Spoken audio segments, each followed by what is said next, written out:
Assalamualaikum warahmatullahi wabarakatuh. Kembali lagi teman-teman ke channelnya ANT Development. Apa kabar teman-teman semua hari ini? Semoga selalu dalam keadaan sehat teman-teman ya. Tetap semangat dalam bekerja dan selalu dimudahkan rezekinya. Oke, untuk yang kemarin teman-teman kita sudah sharing terkait dengan alat ukur ya teman-teman di video sebelumnya. Hari ini saya ingin sharing tentang hand tool teman-teman ya, atau peralatan teman-teman mekanik yang sering dipakai ketika teman-teman bekerja. Oke, langsung saja teman-teman ya. Untuk hand tool itu yang pertama itu adalah kunci pas teman-teman, atau sering kita sebut dengan istilah open end wrench. Kunci pas itu digunakan untuk melepas baut dan mur yang sudah dikendorkan teman-teman ya, yang sudah dikendorkan dengan apa? Dengan kunci soket ataupun ring. Jangan sekali-sekali menggunakan kunci pas untuk melepas baut atau mur yang masih kencang, karena itu nanti bisa menyebabkan keausan pada kuncinya itu sendiri maupun kepala bautnya. Karena kenapa? Bidang cengkram kunci pas itu tidak maksimal seperti kunci-kunci ring maupun soket. Tool yang kedua itu adalah kunci ring atau offset ring wrench. Nah, kunci ring ini digunakan untuk mengendorkan baut dan mur, sama secara garis besar fungsinya itu sama teman-teman. Cuman kunci ring ini mampu meminimalisir kerusakan pada baut pada saat pelepasan ataupun pengencangan teman-teman, karena bidang cengkramnya itu lebih efektif jika dibandingkan dengan kunci pas. Kalau tadi ada kunci pas dan kunci ring, kalau ini adalah kunci kombinasi wrench teman-teman, atau kunci pas ring. Jadi dua bagian kuncinya itu, satunya open end wrench, satunya adalah offset ring wrench atau kunci ring. Kunci ini sangat efektif teman-teman. Jadi ketika untuk pelepasan kita pakai yang bagian sisi ringnya. Kemudian untuk waktu pengendoran, misalnya tempatnya sempit atau apa, kita bisa pakai untuk yang di kunci pasnya teman-teman. Kemudian yang keempat itu adalah kunci nipple atau flare nut wrench. Kunci nipple ini digunakan untuk mengencangkan melepas baut pada sambungan-sambungan pipa teman-teman, yang serupa dengan sambungan-sambungan yang digunakan pada injektor line atau pipa rems. Mungkin sekilas sama teman-teman ya dengan open end wrench, cuman coba teman-teman perhatikan sudut pada bagian ujungnya. Ini lebih banyak teman-teman ya. Oke, lanjut. Selanjutnya itu adalah kunci busi.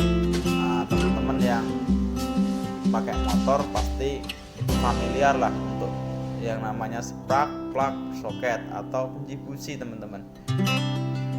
Kunci busi ini ya sesuai namanya teman-teman ya, untuk melakukan pelepasan maupun pemasangan pada busi, baik itu busi sepeda motor maupun busi dari mobil yang menggunakan bahan bakar bensin. Oke, lanjut. Kunci roda teman-teman atau wheel brace.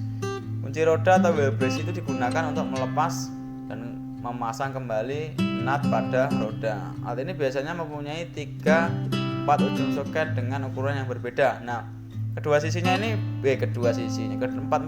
ini beda-beda teman-teman ya. Jadi jangan beranggapan oh itu sama. Enggak, dia menyesuaikan ukuran nut, karena tipe mobil itu biasanya juga beda-beda teman-teman. Untuk nutnya ada yang nut 19, 22, 21. Jadi bisa disesuaikan. Dengan satu kunci ini bisa mewakili beberapa ukuran untuk nutnya. Oke, ini yang ketujuh, kunci Inggris atau adjustable wrench. Ini kunci andalan teman-teman ya, biasanya sering teman-teman pakai ya, karena kunci ini bisa digunakan untuk melakukan pengendoran dengan segala macam ukuran. Jadi disesuaikan dengan kuncinya. Kalau kuncinya Inggrisnya besar ya dia mampu membackup beberapa ukuran yang ada pada baut. Oke, nomor 8 itu adalah Allen wrench atau kunci Allen atau kunci L lah teman-teman ya. Kunci L dinamakan kunci L karena kunci ini mempunyai bentuk huruf L teman-teman, dan biasanya digunakan untuk mengendorkan atau menekan baut dengan kepala berlubang yang memiliki segi 6, 4 dan lain-lain. Jika ditinjau dari bentuk ujung-ujungnya, kunci Allen ini juga dapat atau terbagi menjadi beberapa jenis. Oke, lanjut teman-teman. Ini adalah macam-macam kunci soket teman-teman. Satu box nih teman-teman. Oke, lanjut satu ya. Apa saja yang ada? Nah ini yang pertama itu adalah ratchet. Ratchet adalah kelengkapan dari kunci sok itu sendiri. Digunakan untuk melepas dan memasang baut dalam keadaan longgar teman-teman. Dalam keadaan longgar tanpa harus melepas kunci sok dari kepala baut atau mur. Selama proses melepas atau memasang cukup dengan menarik dan mendorong batang ratchetnya untuk mengubah arah putaran kunci sok. Cukup memutar kunci pembalik.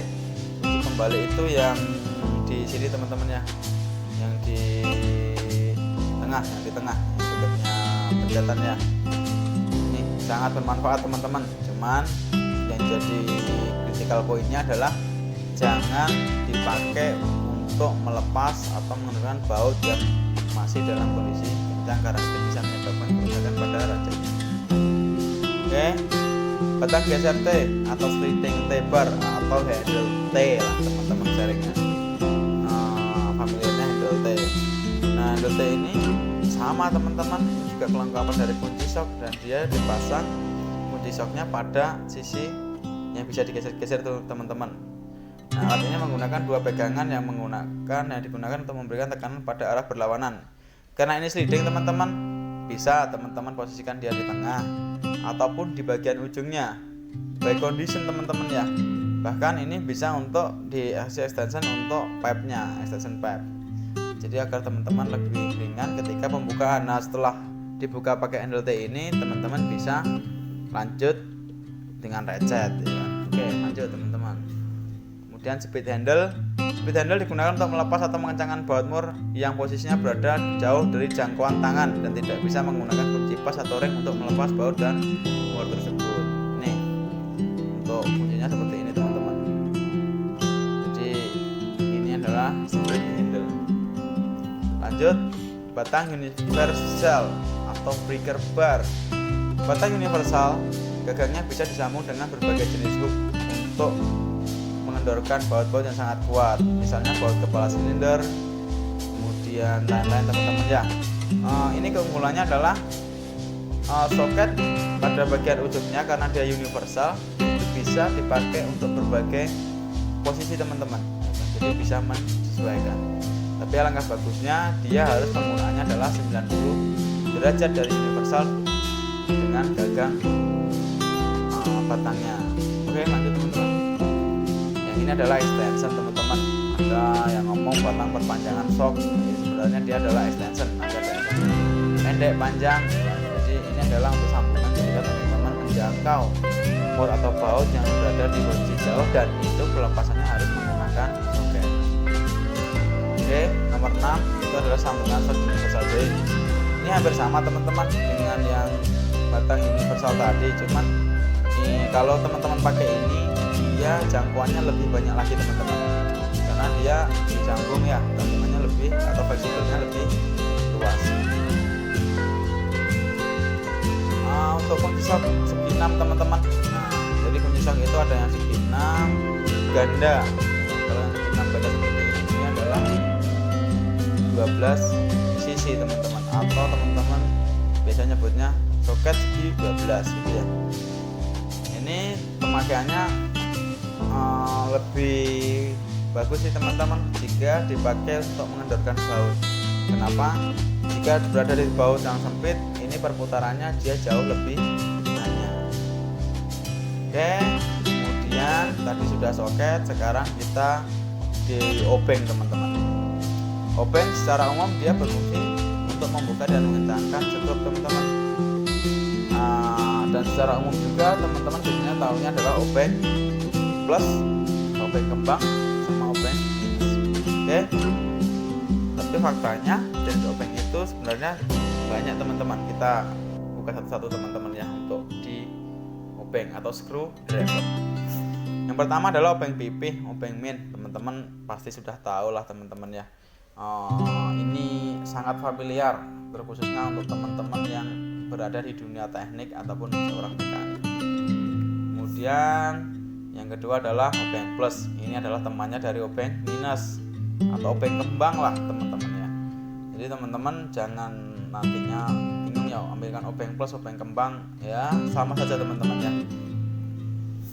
Oke, yang ketiga ini adalah obeng fleksibel. Obeng ini seperti pulpen teman-teman ya. Kelebihan dari obeng ini adalah mata obengnya dapat membuka dua jenis skrup, yaitu piping dan kembang. Untuk mengganti mata skrupnya cukup dengan membalikkan mata obeng. Nah ini teman-teman. Nah ternyata di dunia perobengan atau screwdriver itu teman-teman ya, itu tidak hanya ada obeng plus sama minus, tapi ada lagi pengembangan atau jenis-jenis yang lain. Kemudian yang nomor 4 itu adalah obeng gagang stabil. Pada dasarnya sama teman-teman, cuman ini ada gagang T-nya sehingga apa? Lebih stabil, bahkan untuk di yang skru keras itu masih bisa digunakan karena ada gaya tekannya. Oke, kemudian obeng bermagnet sama teman-teman. Modelnya silakan, ada yang plus ada yang minus, cuman keunggulannya pada obeng bermagnet ini adalah jika ada misalnya teman-teman lepas skrunya jatuh tuh, ketika skrunya jatuh ya secara nggak langsung, apalagi tempat yang sempit, obeng ini bisa dipakai untuk melakukan pengambilan. Ya bukan berarti obeng bermagnet ini bisa mengangkat baut-baut yang besar teman-teman ya. Ada beberapa kapasitas yang bisa dipakai sesuai namanya, dia kan screwdriver ya, sekelasnya untuk skru ya, skru. Kemudian obeng test pen ini dia bagian ujungnya bisa minus bisa plus, cuman obeng test pen ini dia itu bisa dilakukan untuk melakukan pengecekan arus pada instalasi, arus bolak-balik teman-teman ya. Kemudian aksesori, nah obeng aksesori ini biasanya dipakai untuk peralatan-peralatan yang elektronik. Oke, tadi obeng sudah, soket sudah, handstool sudah, kita masuk tang. Tang secara umum yaitu sebuah alat penjepit yang digunakan untuk menjepit, memotong dan memegang benda yang sangat erat. Macam-macam tang, yang pertama itu adalah tang potong teman-teman. Sesuai namanya, tang potong, side cutting plier. Jadi fungsinya adalah untuk memotong, biasanya untuk kabel ya kan teman-teman ini ya. Jadi untuk kabel, ngupas kabel, motong kawat ya pakainya ini teman-teman ya. Cuman kawatnya dalam tanda kutip ya tidak boleh kawat yang besar, nanti pecah ya teman-teman ya. Ya kawat-kawat kecil lah yang lunak. Oke, yang kedua adalah tang kombinasi atau combination plier. Tang kombinasi berfungsi untuk memotong kabel, mengupas kulit kabel maupun melilit kabel ya. Sesuai namanya, tang kombinasi, jadi multifungsi teman-teman ya. Ini yang sering teman-teman punya nih, jadi bisa untuk motong, jepit dan lain-lain.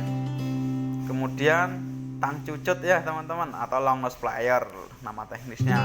Tang cucut ini biasa disebut atau digunakan untuk memotong kabel dan menjepit kabel teman-teman. Dia lebih ke medan yang sempit teman-teman ya penggunaan tool ini. Jadi ketika melakukan menjepit apa, ini lebih ke area yang sempit-sempit. Oke, kemudian nomor 4 adalah tang strip joint pliers. Nah, apa bedanya sama tang kombinasi teman-teman? Strip joint plier ini bisa di-adjust teman-teman ya. Seberapa besar benda kerjanya yang mau dijepit ya silahkan teman-teman adjust, silahkan teman-teman geser. Nah, kalau ini adalah tang air atau interlocking joint plier multi grip. Hampir sama teman-teman, cuma jangkauannya lebih kuat dan lebih kuat. Atau teman-teman kalau tang ini untuk teman-teman yang ditambang itu biasanya ngomongnya adalah tang water pump. Oke, lanjut. Tang kakak tua. Nah, bentuknya ya teman-teman seperti paruh burung kakak tua. Motong kawat dan mencabut paku sih teman-teman fungsinya. Atau teman-teman yang mungkin ada yang bilang catut ya, jadi sama teman-teman ya. Nah, yang nomor 7 adalah face grip. Ini kunci handalannya teman-teman ya. Face grip digunakan sebagai skru bangku atau portable, berukuran kecil untuk menahan komponen yang jelas diruncingkan, dibor atau dipotong. Keunggulannya adalah dia bisa dilok teman-teman, ketika sudah diatur tensionnya kuat kita bisa lock. Kemudian tang selanjutnya adalah tang sirklip dalam, internal sirklip plier atau tang snap ring in ya teman-teman ya. Kemudian ada in bagian ada luar, ini adalah yang tang snap ring out atau external sirklip plier. Kemudian tang rivet ini ketika teman-teman melakukan perakitan benda-benda yang memang memerlukan paku rivet teman-teman, silahkan teman-teman masukkan pakunya di bagian ujung dan kemudian tekan tangnya. Ini cramping, ini untuk electric system, untuk kabel, pemotongan kabel, pemasangan sekun. Ini pakai tang cramping teman-teman ya. Kemudian tang press sekun, ini untuk yang sekun-sekunnya. Jika yang ini dia biasanya untuk kabel, rangkaian kabel yang gede-gede, ini untuk yang sekun yang lebih kecil teman-teman ya. Mungkin itu teman-teman untuk sharing video pada kesempatan ini. Jangan lupa teman-teman ya untuk subscribe, like, share, dan komen video ini supaya nanti video ini lebih cepat berkembang. Dan ditunggu video-video selanjutnya teman-teman, bisa komen teman-teman ya, video apa yang next atau saran, jadi bisa membantu teman-teman di lapangan. Sekali lagi terima kasih. Assalamualaikum warahmatullahi wabarakatuh.